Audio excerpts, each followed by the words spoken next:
লক্ষ্য ২২৩ রানের। Royal Challengers বেঙ্গালুরুকে জিততে হলে বিরাট কোহলির ক্রিজে থাকা প্রয়োজন ছিল।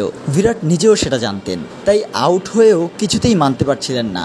নো বলের দাবি করতে থাকেন তিনি। তৃতীয় আম্পায়ারের সিদ্ধান্তের পরেও মাঠে আম্পায়ারের সঙ্গে তর্ক জুড়ে দেন কমলা টুপির মালিক। ডাগ আউটে ফিরেও ক্ষোভ প্রকাশ করেন তিনি। তৃতীয় ওভারে বল করছিলেন হর্ষিত রানা। তার প্রথম বলটি খেলার সময় ক্রিজের বাইরে ছিলেন বিরাট। বল সোজা ব্যাটে এসে লাগে। সেই বল সঙ্গে সঙ্গে লুফে নেন বোলার হর্ষিত, কিন্তু বিরাট ক্রিজ ছাড়তে চাননি। তার দাবি বল কোমরের উপরে ছিল, তাই নো বল দাবি করেন বিরাট। রিভিউ নেওয়ার ইঙ্গিত করেন, যদিও মাঠের আম্পায়ার রিভিউ নেন নিচ থেকেই। নো বল কিনা তা নিশ্চিত করতে চান তারা। তৃতীয় আম্পায়ার দেখেন বিরাটের কোমরের নিচেই রয়েছে বল, ফলে নো বল দেননি তিনি। মাঠের আম্পায়ারের সিদ্ধান্তই বহাল থাকে, তাতেই রেগে যান বিরাট।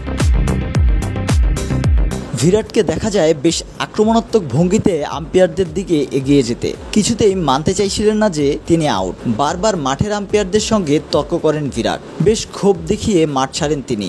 ডাগ আউটে গিয়েও ক্ষুব্ধ বিরাটকে দেখা যায় সতীর্থদের বলের উচ্চতা বোঝাচ্ছেন।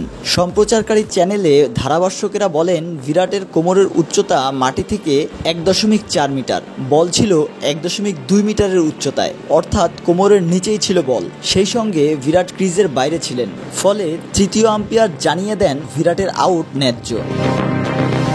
বিরাট যখন আউট হন আরসিবির তখন ২৭ রান। ৩৫ রানের মাথায় আউট হয়ে যান ফাফ ডু প্লেসিও। ১০ ওভার শেষে আরসিবি তুলেছে ১২২ রান।